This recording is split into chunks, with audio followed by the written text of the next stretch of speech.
Hello and welcome to the Wine Enthusiast Podcast, your serving of wine trends and passionate people beyond the bottle. I'm Matt Kettmann, the contributing editor here at Wine Enthusiast, in charge of the Central Coast and Southern California. In this episode, I'll talk with Peter Stolpman, managing partner of Stolpman Vineyards in Santa Barbara County.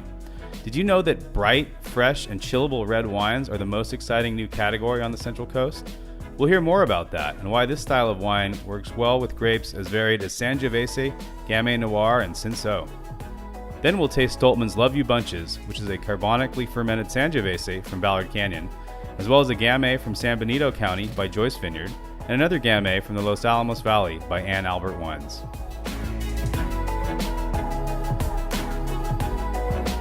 Okay, Peter, welcome to the Wine Enthusiast Podcast. Thank you for having me. Of course. So let's talk about this. I mean, your family vineyard is in Ballard Canyon in the middle of Santa Barbara County, and you kind of, you stake the whole appellation there, and your entire brand on making a lot of Syrah in the beginning, and that's still a very strong category for you.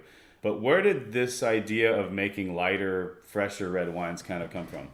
It actually began with a gentleman in Washington, D.C., Peter Stolpman. He owns a really cool pizzeria called Two Amy's, and he wanted us to make him a Sangiovese that was just delicious and great with pizza and maybe a little bit chilled. He wanted to serve it in keg, which would naturally be a little bit colder than room temperature. We had already tried to make, I would call it a bistro style Sangiovese, kind of earlier released, a little more affordable than our typical long élevage estate grown Sangiovese. But that wine really didn't work. We called it La Copa Sangiovese. We made it in 09 and 10 before we gave up on it. Because when we macerated the Sangiovese, when we crushed the fruit, we pulled too much tannin. And that tannin needed to wait in barrel to integrate.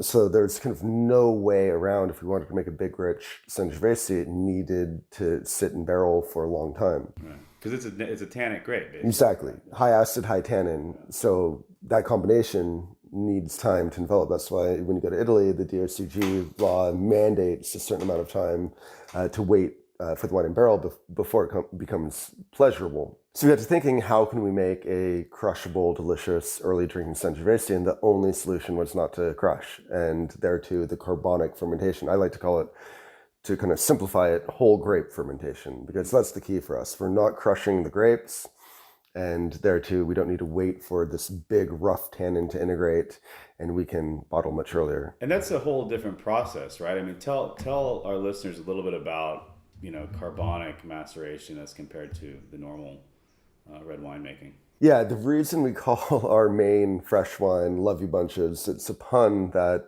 we are very loving and gentle with our grapes. We never want to actually break a single grape. We want the yeast to actually penetrate into each grape and ferment whole.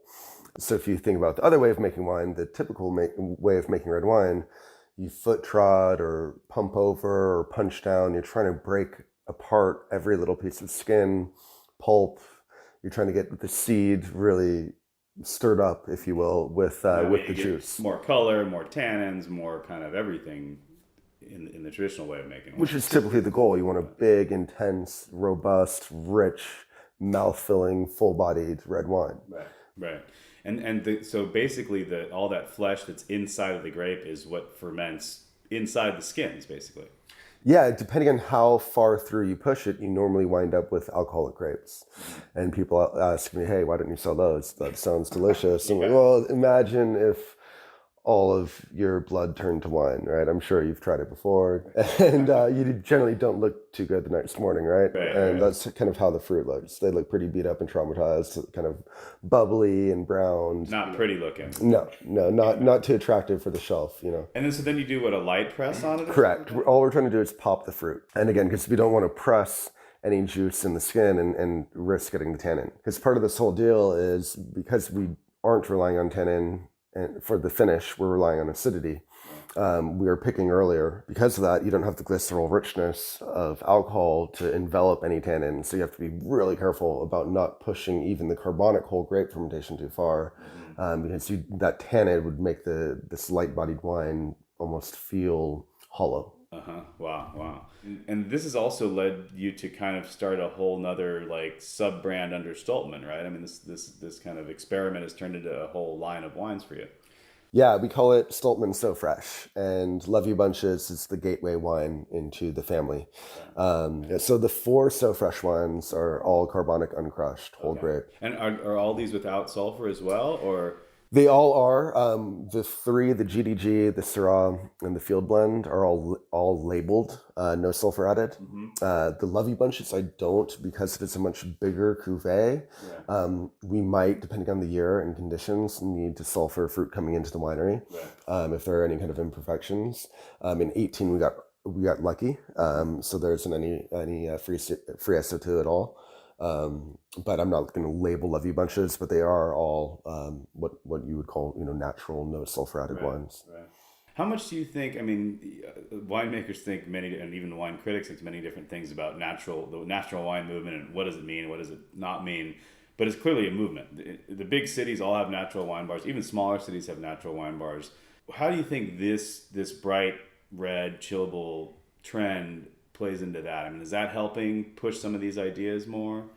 Yeah, I think for you and I to sit here and talk about natural wine will lead us into a quagmire of debate of trying to define it. Right. And so I really fixate on the stylistic definition of a fresh wine, right? But they're very much connected, right? They're not two different things. I don't add sulfur to these wines as a default, right? Because they're high acid, microbial activity has a tough time in an acidic environment. You don't really need to worry as much as you would with a very low acid, big, rich wine. And you get into market young too. So we bottle young, right? Young. So you don't have to preserve wine in barrel because they are ready to go. We don't have to wait for the tannin to integrate. We can bottle, again, fresh. Right. So by default, they're natural, no sulfur added. But I think that any natural wine needs to be in that style, right? It's very difficult to make a quote unquote natural or no sulfur wine that is low acid, that needs to sit in barrel forever. You're going to have volatile acidity through the roof. You're going to have all types of flaws. It would not taste good, right? To make a delicious, sound natural wine, it needs to be high acid, lower in alcohol. That way fermentation happens a lot easier, even carbonically, if there's just low sugar to begin with. And then if you can bottle early without needing to wait for things to integrate. So I think these wines perhaps are a product, or maybe the market's willingness to accept them is a product of this huge natural wine movement. That, by the way, I don't think it's going away, but I think the long-term trend that we're going to see for the next, I really hope for the rest of our lives, right, is that these fresher wines, these lighter, fun, delicious wines are going to be a much bigger niche than they are right now. They're going to be, shoulder to shoulder with every other category. Yeah, I also think the rosé trend has kind of helped this category too, because a lot of people now, men, women, maybe beer lovers as well, will go for rosé, and I kind of think they're wondering, they don't necessarily just want to go from rosé to a big heavy wine. There's this new kind of middle ground where you can opt for a light red wine, and I think that's been helped a little bit by this kind of explosion of rosé and that sort of thing. That's definitely a key. I mean, the rosé consumption has grown so rapidly, and people who are fully on the rosé train are open to, especially the wine Love You Bunches, because my vineyard workers call it rosé con cojones. It's just, it has the same value as rosé as far as something fresh and, refreshing, right? During the day, perfect day drinker. We even write on the back label, serve chilled. I drink it cold. But then you just get a little more depth. Right. So now that the world has accepted dry rosé as a category, I think the next step now will be to accept these really light, fun, and usually chilled reds. And there's another advantage to consumers too, in that making wine in the style can also make it a little cheaper, cost-wise, right? You're not sitting in barrels for a long time, taking up space. You're kind of moving it through. I mean, are these wines a little more affordable than some of your other wines? Definitely. I mean, we max out. So Love You Bunches is 24 retail. Then we jump up to the 30s for the Gamay. low 40s for the Syrah, and then 48 is the kind of the grand finale high mark for the unrooted field blend. And those are really just based on the perfection of the vineyard. Can bigger wineries do like some of the more corporate outfits? Will they be able to copycat this trend? I mean, is there anything technically that they couldn't do to do this? Does this have to be on a smaller scale, or will we see? Have you seen any of the bigger entities try to take on this trend yet? Yeah, you could go a lot of different directions. I mean, I think in the bigger picture, I think any wine made right needs to be fairly small lot. Yeah. You know, the largest fermenting vessel we have is about 5 tons, and we just like to, you know, to do that, to kind of keep an eye on smaller lots and work them over. And you know, there's nothing stopping able corporate winemakers from doing this. And I'm sure we're going to get a lot of market entrance as this gains steam, and you know, there's Nielsen data and all that stuff backing it up. But I think we're quite a few years out from that. Like, we don't even show up on that type of tracking. So beyond me letting the cat out of the bag with this interview, but the one thing that I definitely see happening, especially in my neck of the woods in Santa Barbara County, it's like Gamay will begin to be a varietal that you would see in any good wine shop, a domestic Gamay. You know, Beaujolais is just so darn popular throughout the world. There's not enough of good Cru Beaujolais, and the prices are getting really high, whereas there's room for us to make Beaujolais in even the 30s, you know, in the $30 price points, and deliver amazing, you know, carbonically fermented, well tended to, as far as the vineyard work, Gamay, and they're delicious, and they have good depth, but they kind of check all the boxes of what we're talking about.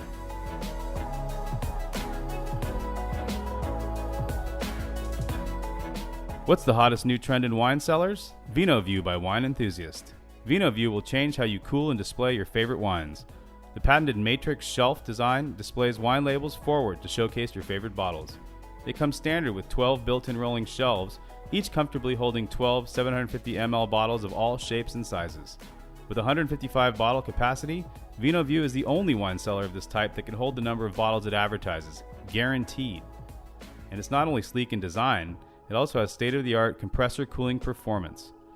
Wine Enthusiast VinoView is available exclusively from the Wine Enthusiast catalog. Visit wineenthusiast.com and find out why customers are calling VinoView awesome, beautiful, and a must-have product. To experience VinoView, visit wineenthusiast.com or call one of our experienced wine storage experts at 800-356-8466.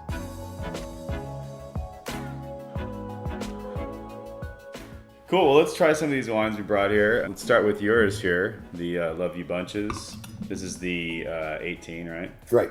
Are consumers like kind of freaked out when they see a red wine that's less than a year old in front of them?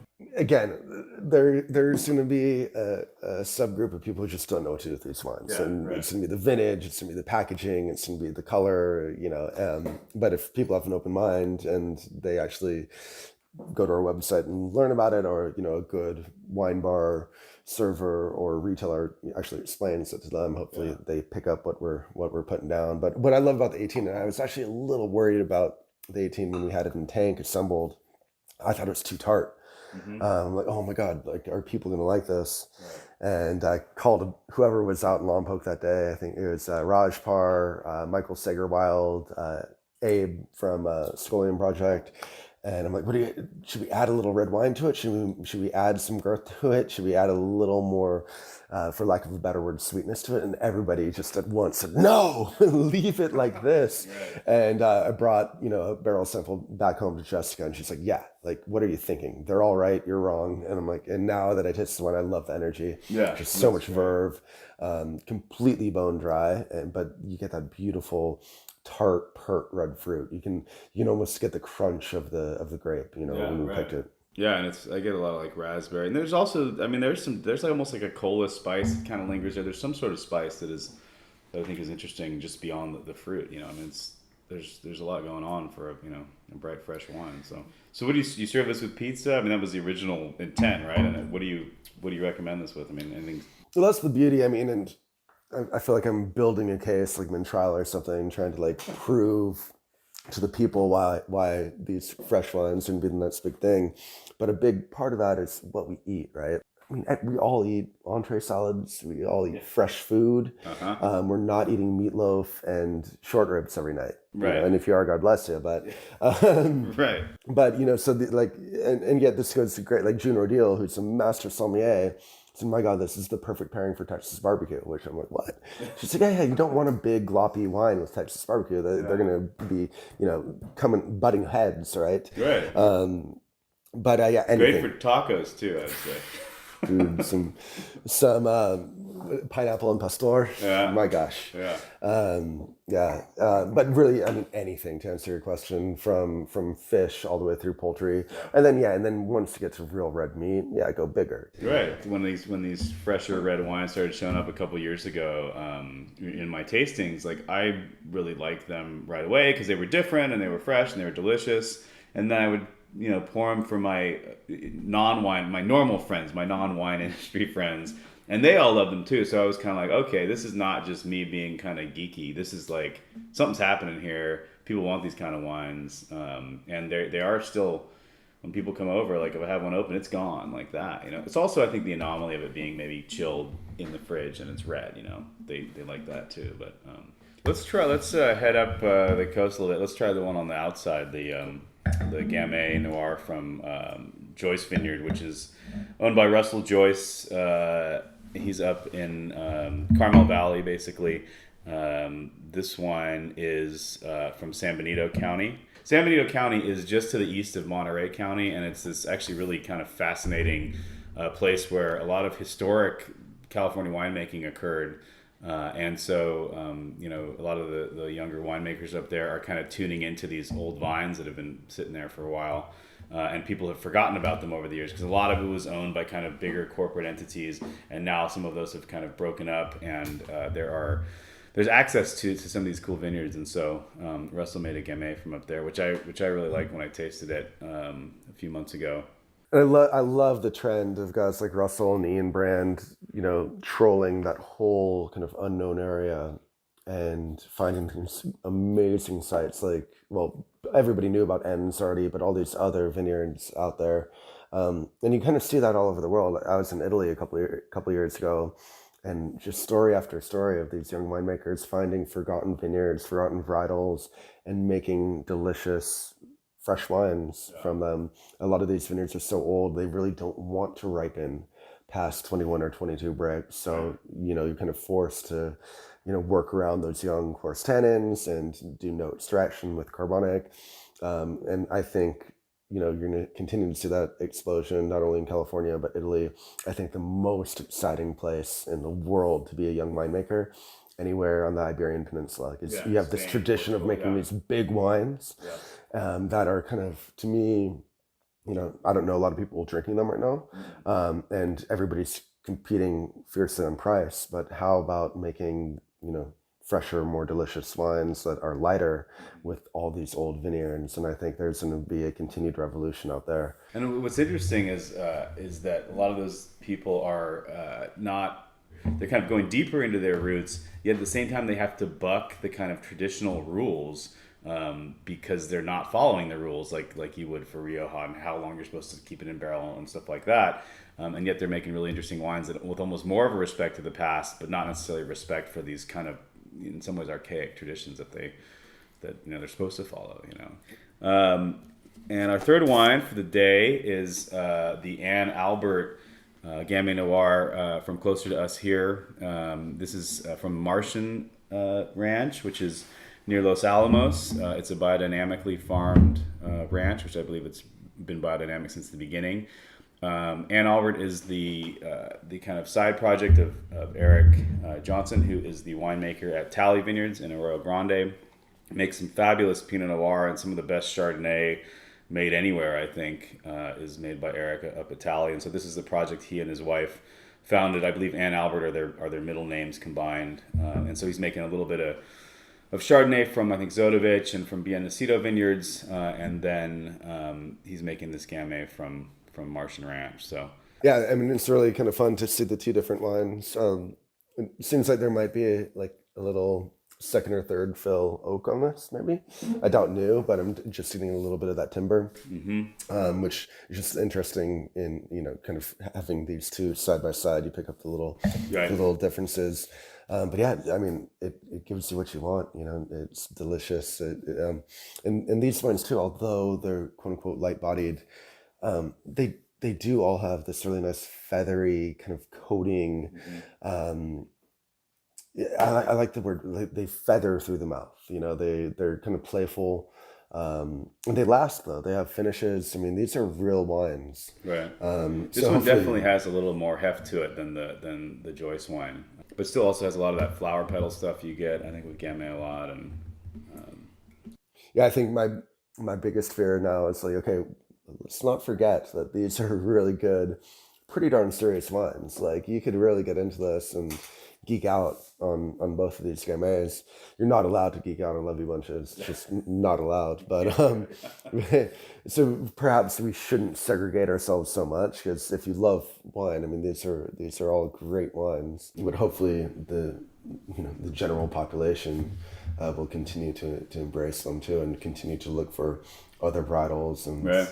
And I've seen, speaking of other varietals, I've seen a lot of Cab Franc is done in this style, which I think can be really kind of fun and sexy, like real like peppery spice and bright red fruit.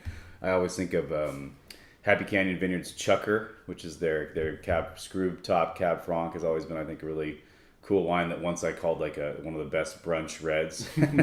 Although Love You Bunches would definitely be up there now. And then I've seen it. Like I said, with Cinsault, I'm starting to see a little bit more. Thatcher Winery up in Paso Robles does a Cinsault that's really light and bright, and I think Cinsault's just like a really big grape, I think, right? So, right, and I mean, let's not forget that the French have been doing this forever, right? Cinsault and Carignan, every bistro, by the barrel. So it's not like we're reinventing the wheel, but I think especially for the U.S., North America, for Northern Europe, for Japan, for kind of the worldwide wine-consuming countries. I think from just the broad consumer base, I think what we're talking about today is going to be, I would think, the most exciting change in our careers of all of these factors coming together. We're going to think back, God, remember in 2012, like, we didn't make any of these. And right. I wouldn't be shocked in 10 years. This is like, at least a third of our total production would be these like fun, mashable wines. Right. Of course, and that being said too, like, I consider all of Stolpman wines to be natural wines. Right. We're not inoculating anything. We're super minimal, even when we're oak aging longer periods with our sulfur use. But farming without herbicide, of course. So we're keeping the other 2/3, classic, and those wines should be delicious too. But stylistically, the carbonic fresh wines are going to be unstoppable, I think, and it's just really exciting. Yeah, and to me, it's just I think what the most interesting thing about wine is the variety of different wines out there. I mean, that's what makes it fun, tasting different wines, and this just is a whole new category that's starting to kind of explode, and we're still really on the early stages. I would say you're on the leading edge of the early stage, but it's it's starting to happen. I think it'll be something that people will tune into all across the country, and hopefully we led them on the right path here with some of the wines we tasted today. So thank you for coming, Pete. My pleasure. Thank you for having me.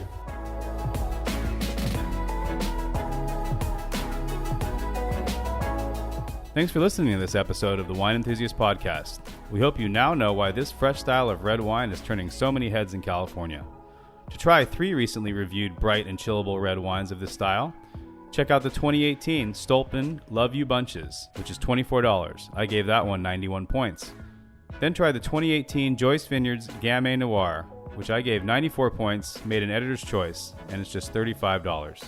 And then try the 2017 Ann Albert Gamay Noir, which is $34.